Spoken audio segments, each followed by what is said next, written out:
Jamaah sekalian rahimakumullah, lalu selanjutnya di dalam kitab Riyadhus Shalihin dijelaskan mengenai tentang babus salati 'alal mayyiti wa tasyyi'ihi wa huduri dafnihi wa karahiyah itba'in nisa'il janais. Dianjurkan bagi kita untuk bisa setidaknya berpartisipasi untuk menghantarkan jenazah saudara kita seiman. Syukur-syukur kalau kita ikut juga sampai menuju pemakaman.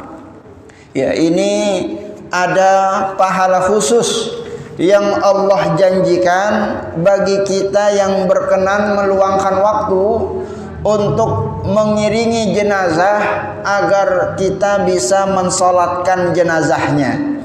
Ya, dan kalau kita terus lanjutkan untuk mengiringi prosesi pemakaman, Allah pun akan memberikan pahala tambahan. Ya, pahala tambahannya ini tidak main-main besarnya. Rasulullah sallallahu alaihi wasallam sabdakan, "Man syahidal janazah."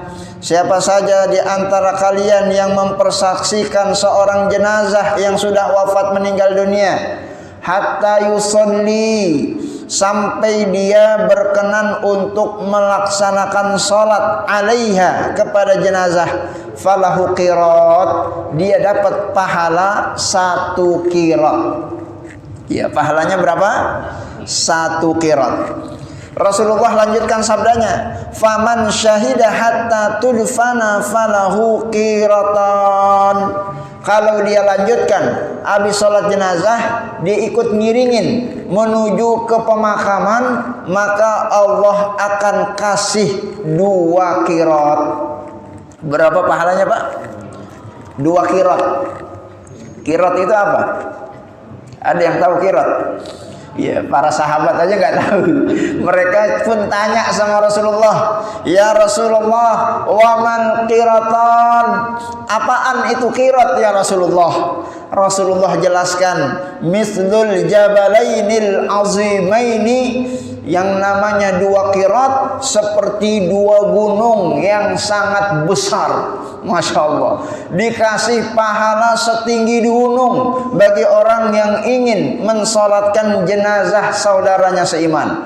Kalau dia tambah lagi sampai nganterin ke kuburan, Allah kasih lagi 1 gunung pahala yang dijanjikan oleh Allah Subhanahu wa taala, yang nantinya akan dia raih di akhirat kelak. Amin ya rabbal alamin. Ibadallah, kata para ulama, ini hadis targhibu fi tasyi'il janazah, merupakan motivasi yang diberikan oleh Rasulullah agar kita setidaknya meluangkan waktu kalau ada saudara kita yang wafat meninggal dunia.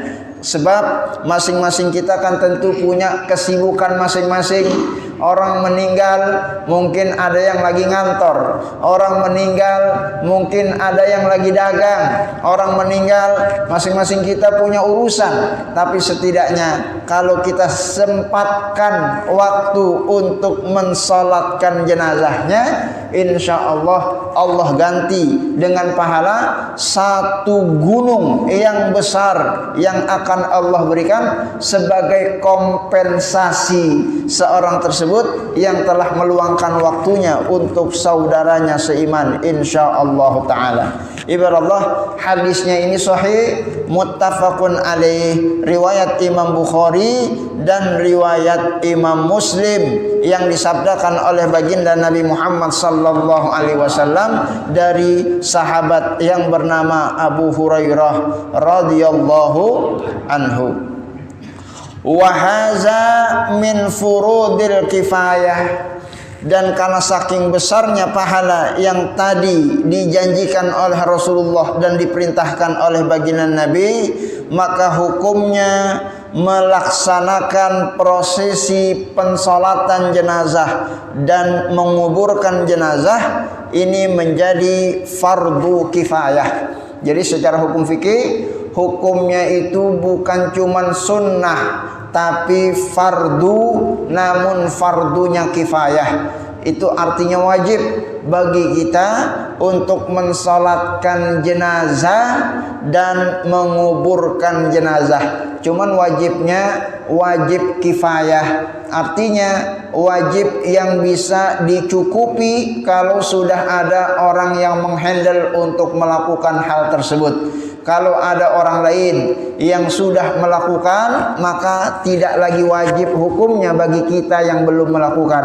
Tapi kalau semua orang tidak ada yang melakukan, maka semua kita yang mengetahui maka mendapatkan dosa meninggalkan kewajiban yang diperintahkan di dalam agama. Artinya kalau ada saudara kita seiman meninggal, dia satu kampung orang nggak ada yang nyolatin, satu kampung itu jenazahnya sampai busuk nggak ada yang nguburin, maka satu kampung itu mendapatkan dosa karena tidak menjalankan fardu kifayah yang diperintahkan oleh baginda Rasulullah SAW. Tapi kalau sudah ada yang nganterin, walaupun hanya beberapa orang, sudah ada yang menyolatkan, walaupun hanya beberapa gelintir orang, yang lainnya yang tidak melakukan tidak mendapatkan dosa karena kewajibannya telah digugurkan oleh saudaranya seiman tadi yang sudah melaksanakan kewajiban fardu kifayah. Jamaah sekalian rahimakumullah, disebutkan bahwa di antara zalika a'zami lil ajri aqrabu li tatyibi khatiri ahlil baiti, bahwa ini juga menunjukkan motivasi bahwa pahala melakukan hal tersebut ini bukan pahala main-main dan pahala kecil-kecilan, tapi ini pahala yang luar biasa. Satu gunung Allah tawarkan bagi mereka yang menyempatkan untuk melakukan sholat jenazah. Ya, satu gunung dari pahala. Wala li syai'in akhar min agradid dunya wa aqrabu li tatyibi khatir ahlil baiti, dan ini juga untuk setidaknya memberikan satu apresiasi, satu perhatian kita kepada keluarga mayit agar mereka bisa memperkuat kesabarannya pada saat kita ikut menghadiri prosesi penyolatan dan pemakamannya, insyaallah taala. Setidaknya mereka terhibur dengan kehadiran kita, dan itulah yang diperintahkan kepada kita semua sebagai umatnya Nabi Muhammad sallallahu alaihi wasallam. Jamaah sekalian rahimakumullah, oleh karena itu maka kapan ada kesempatan kita bisa melakukan sholat jenazah, maka silahkan sisihkan waktu untuk melaksanakan sholat jenazah.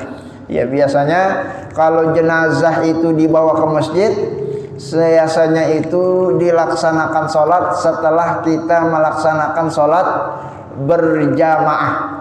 Ya, sholat jamaahnya selesai, misalnya ba'da zuhur, maka setelah zuhur dilakukan sholat jenazah. Maka kita yang kebetulan sholat zuhur di masjid tersebut, hendaklah jangan pulang terlebih dahulu, kita ikuti prosesi sholat jenazahnya agar kita dapat satu gunung pahala yang dijanjikan oleh baginda Nabi Muhammad sallallahu alaihi wasallam. Oleh karena itu maka ibadallah, termasuk nanti di dalam pembahasan fikih, walaupun sholat jenazahnya itu dilakukan di waktu-waktu yang dilarang untuk melaksanakan ibadah sholat. Masih ingat informasi tentang waktu pelaksanaan sholat yang dilarang? Kapan? Setelah sholat subuh sampai terbitnya matahari. Tidak boleh melaksanakan ibadah sholat. Ya, sholat yang dimaksud sholat sunnah. Ya, artinya kalau orang sudah sholat subuh, nggak boleh melaksanakan sholat sunnah. Sampai kapan dia melaksanakan sholat sunnah? Sampai terbitnya matahari. Ya, makanya tidak ada sholat sunnah ba'diyah subuh. Ya, nggak ada Pak ya, sholat sunnah ba'diyah subuh karena dilarang. Ya, jangan saking rajinnya kita sholat habis subuh sholat sunnah lagi, itu dilarang secara fikih. Seperti juga dilarang di dalam fikih melaksanakan sholat ba'da asar sampai terbenamnya matahari. Ya, kalau ba'da asar sampai terbenam matahari tidak ada sholat sunnah, makanya tidak ada ba'diyah asar, karena memang dilarang melaksanakan sholat sunnah di waktu tersebut. Ya, termasuk juga waktu yang dilarang pada saat matahari pas berada di atas ketinggian inda zawal, itu dilarang melaksanakan sholat sunnah sebelum sesaat masuk waktu zuhur.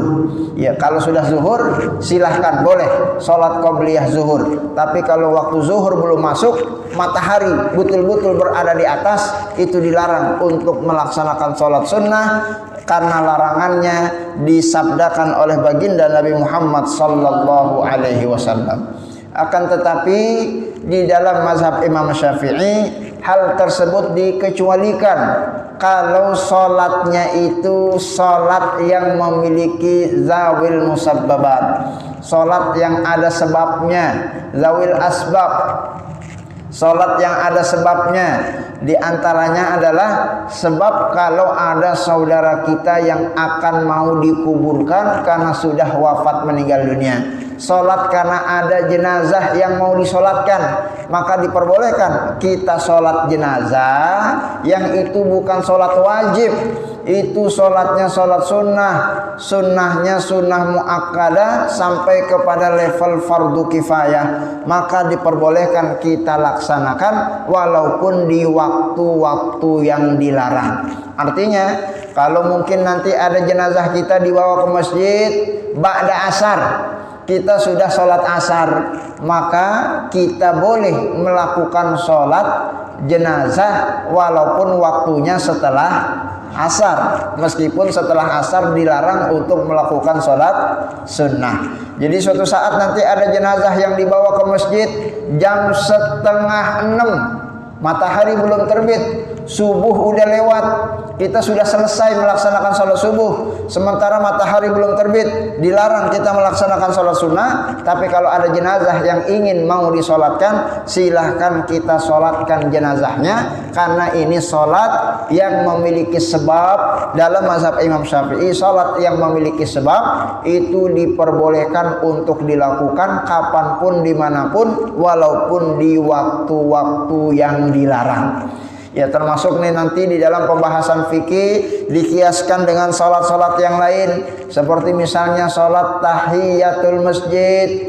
Kita datang ke masjid jam 5:30, masuk ke masjid, kita sholat 2 rakaat, namanya sholat tahiyatul masjid. Itu sholatnya sholat sunnah. Kan tadi sholat sunnah dilarang setelah asar sampai terbenamnya matahari. Jam 5:30 setelah asar belum masuk terbenamnya matahari, tapi karena kita masuk ada kaitannya dengan penghormatan kepada masjid, ini ada sebabnya, maka kita melaksanakan sholat tahiyatul masjid tidak dilarang walaupun di waktu yang dilarang. 5:30 ini termasuk pengecualian di dalam mazhab Imam Syafi'i khususnya, wallahu a'lam bishawab. Oleh karena itu jamaah sekalian rahimakumullah, kapan kita punya kesempatan untuk melaksanakan sholat jenazah, silahkan kita sholat jenazah. Mudah-mudahan Allah berikan pahala 1 gunung pahala insya Allah ta'ala. Jamaah sekalian rahimakumullah, oleh karena itu yang perlu juga untuk kita tekankan sebagai evaluasi, jangan sampai nanti prosesi muqaddimahnya itu terlalu panjang. Ya, kadang biasanya kalau ada yang meninggal kan ada muqaddimahnya Pak ya, sebelum disolatkan jenazahnya. Ya, dari mulai sambutan itu kan ada sambutan keluarga, ada sambutan DKM masjid, Ada Pak RT disuruh sambutan, ada Pak RW disuruh sambutan, ada Pak Camat disuruh sambutan. Lah sambutan aja 5 menit, 5 menit, 5 menit, berapa menit itu jadinya? Ya, kita khawatir ada jemaah yang mungkin nggak kenal, yang tadinya pengen ngikut sholat, akhirnya dia pulang udah, anda buru-buru ini, nggak bisa ngikutin sambutan kepanjangan. Ya akhirnya nggak jadi dia sholat. Ya oleh karena itu maka disesuaikan. Kalaupun mau ada sambutan-sambutan, dipersingkat sambutannya, ataupun mungkin teknisnya dimodifikasi. Mungkin bisa saja sholatnya duluan, sambutannya belakangan, sehingga mungkin ada orang lain yang lagi mampir sholat di masjid kita bisa ikut melaksanakan sholat jenazah bersama-sama. Amin ya rabbal alamin. Ini disesuaikan dengan adat istiadat dan tradisi masyarakat setempat. Jamaah sekalian rahimakumullah, termasuk mungkin ada di antara kita yang mungkin punya kesibukan. Kita punya kesibukan sehingga mungkin untuk bertakziah itu kita harus izin di tempat instansi di mana kita bekerja. Ya kita izin di kantor, pengen jenguk jenazah. Ya kantor ngasih izin cuman 30 menit atau 1 jam misalnya, sehingga kita tidak bisa berlama-lama.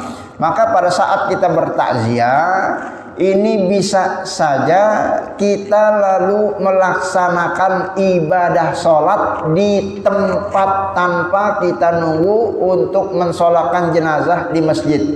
Ya kalau misalnya jenazahnya sudah meninggal jam 8 pagi, kita takziah jam 9. Kan kalau jam 9 waktunya kalau cuma 1 jam sampai jam 10.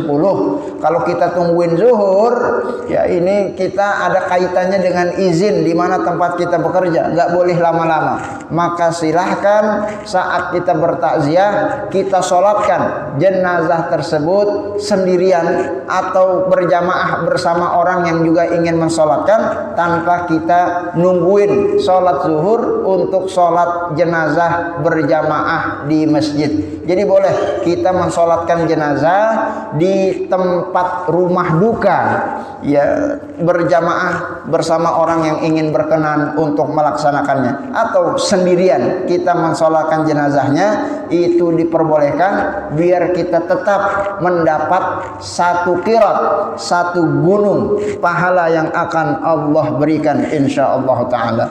Maka ibadah Allah, dalam konteks ini sangat dianjurkan jenazah itu untuk segera dimandikan. Ya, sebab orang baru sah sholat jenazahnya kalau jenazahnya itu dalam kondisi suci, sudah dimandikan, sudah dikafankan. Jadi kalau jenazahnya belum dimandikan, belum bisa disolatkan.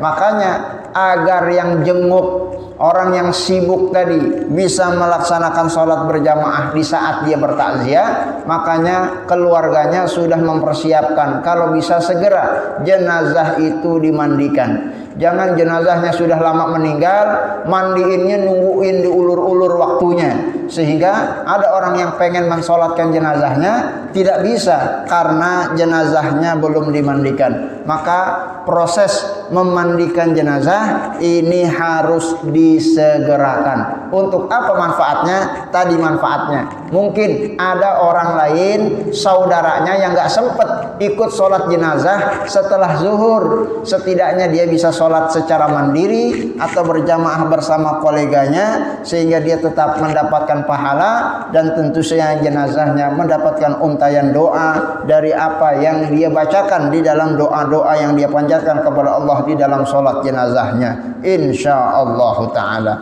Jamaah sekalian rahimakumullah, ya demikian beberapa informasi tentang fikih, dan nanti ada kaitannya juga mengenai tentang hal ihwal para wanita, ibu-ibu kaum Hawa yang ingin mengikuti prosesi pemakaman.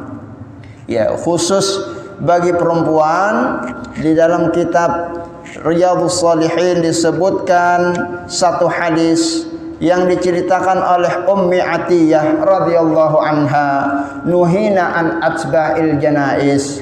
kami dulu dilarang untuk mengikuti prosesi pemakaman. Walam yu'zam alaina, tapi larangannya tidak terlalu tegas.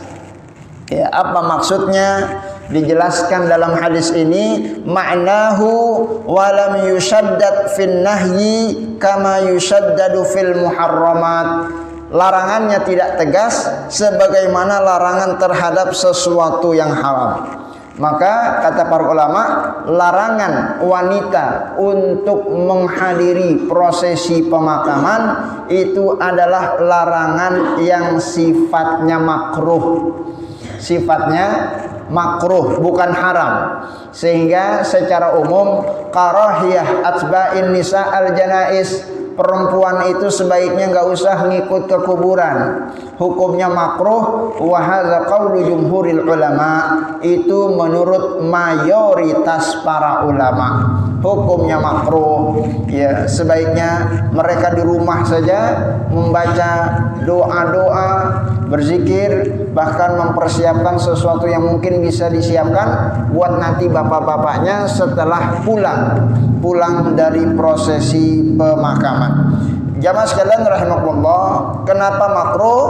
Karena ada sebagian di antara wanita yang mungkin emosionalnya tidak stabil pada saat mereka menyaksikan prosesi pemakaman. Ya, mungkin Bapak pernah menyaksikan ada mungkin ibu-ibu yang pingsan lagi menghadiri prosesi pemakaman, saking sedihnya, terutama anggota keluarganya. Maka tindakan preventif ketimbang itu terjadi, maka sebaiknya perempuan tetap di rumah. Meskipun kalau mereka mau ikut tidak dilarang, tapi diperbolehkan karena larangannya hanya bersifat makruh. Ya, ini perbedaan tipisnya. Jadi perempuan mau ke pemakaman silahkan, tapi kalau boleh memilih silahkan pilih di rumah, itu lebih baik. Tapi kalau wanita yang tidak bisa menguasai emosionalnya, sehingga mungkin dia nanti saat dikuburkan jenazahnya dia teriak-teriak, nangis histeris, an-niyahah, meraung-raung, bahkan sampai pingsan, bahkan hukumnya menjadi berubah. Apa perubahannya? Itsba'ul janais lin nisa'i makruhun idza lam yuaddi ila muharram wa illa fahuwa haram. Kalau itu terjadi, justru yang makruh itu menjadi haram karena melanggar apa yang sudah diwanti-wanti oleh baginda Rasulullah sallallahu alaihi wasallam. Masih ingat yang diwanti-wanti sama Rasulullah? Larangan untuk meraung-raung, teriak-teriak, meratap-ratap, ya, sampai histeris sehingga dia tidak menguasai dirinya, seolah-olah tidak mengimani bahwa apa yang terjadi ini juga merupakan bagian dari takdir Allah Subhanahu wa taala yang harus diimani. Oleh karena itu, maka mudah-mudahan ulasan yang barusan tadi disampaikan oleh para ulama memberikan kepada kita semua tentang informasi bahwa hukum secara umum menurut mayoritas para ulama, perempuan ke kuburan untuk ngikutin prosesi pemakaman itu makruh, tapi tidak haram. Kalau tidak haram boleh, tapi kalau lebih memilih sebaiknya tetap di rumah, dan itu lebih besar pahalanya, dan tetap Allah akan berikan pahala bagi mereka yang kuat di dalam hatinya untuk meniatkan melakukan apa yang diperintahkan oleh baginda Rasulullah sallallahu alaihi wasallam. Baik jamaah sekalian rahimakumullah, demikian informasi yang berkenaan dengan bab yang ke-155 dari hadis yang barusan disampaikan. Khawatir ada hal-hal yang mau disampaikan, waktu dan tempat saya persilahkan.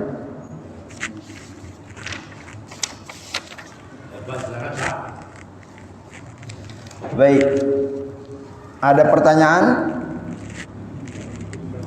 Kalau tidak ada, nanti di dalam informasi fikih dianjurkan untuk istihbab taktsiril musalli alal janazah. Semakin banyak orang mensolatkan jenazah, ini semakin sangat dianjurkan oleh baginda Rasulullah sallallahu alaihi wasallam. Ya. Ya, bahkan dalam hadis disebutkan mamin mayyitin yusalli alaihi ummatu minal muslimin yablughuna mi'ah.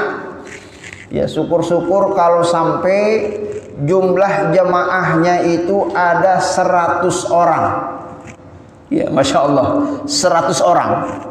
Itu kata Rasulullah, kulluhum yashfa'una lahu illa syufi'u fihi. 100 orang jemaah mensolatkan jenazah, insya Allah itu di jenazah dosanya akan diampuni oleh Allah Subhanahu wa Ta'ala dari syafaat yang diberikan kepada mereka yang hadir itu. 100 orang. Ya, kira-kira kalau kita meninggal ada nggak 100 orang itu, Pak? 100 orang. 100 orang. Kalau hari habis Jumatan, habis Jumatan biasanya banyak. Ya, mudah-mudahan berarti nunggu hari Jumat aja Pak kalau meninggal Pak. Jadi kalau belum hari Jumat ya saya jangan meninggal dulu lah, malaikat lah. Saya nunggu Jumatan ini biar nyampe 100 orang. Ya, jadi intinya 100 orang. Ya, ini satu kesempatan. Artinya sebenarnya kita harus cari cara gimana caranya nanti kita meninggal itu ada 100 orang. Ya, enggak semua orang yang meninggal hari Jumat ada juga 100 orang. Ya, karena kan setiap yang hari Jumat enggak semuanya ngikut sholat jenazah. Ada orang yang meninggalnya tidak di hari Jumat, yang hadir lebih dari 100 orang. Ya, Bapak pernah saksikan ulama-ulama yang meninggal, orang-orang soleh yang meninggal, mungkin meninggalnya enggak di hari Jumat, Masya Allah. Yang nyolatin bukan cuma ratusan, ribuan orang nyolatin jenazahnya. Jadi apa rahasianya? Ya, mungkin rahasianya adalah pada saat orang yang meninggal tersebut menanamkan benih-benih kebaikan di dalam hati saudara-saudaranya seiman.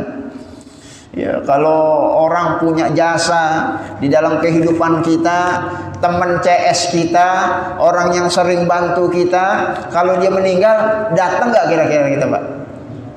Datang nggak itu? Itu orang dulu sering kita minjem duit sama dia. Itu orang dulu Masya Allah sering ngasih bantuan sama kita.